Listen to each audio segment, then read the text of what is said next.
Right. Aditya, let's just take a follow-up to that. Will demand slowdown in urban areas be similar to a similar extent to what we saw kicking in just a couple of years ago within the rural space? Yeah, no, great question. So look, with rural, I think it's been more of a challenge with purchasing power, where because of high inflation for a period of time, it really impacted rural consumption.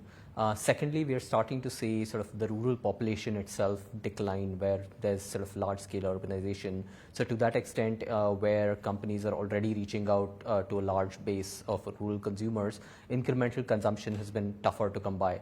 Now, the expectation was that this time around, with sort of higher government spends on the rural India, better monsoon, rural spends would pick up.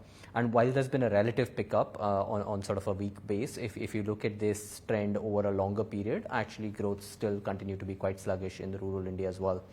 I think in urban, it's a slightly different story. I think what we're saying is that, look, consumption on its own is not being impacted.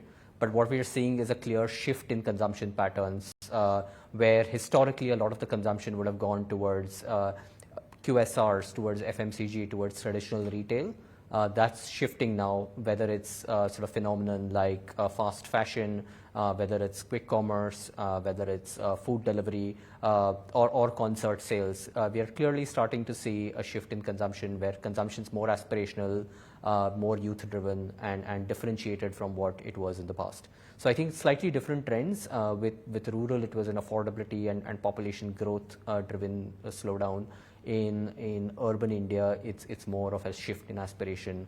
And I feel that companies or traditional companies will need to match that shift in aspiration from the consumers. If you like this video, then like, share and subscribe to ET Now.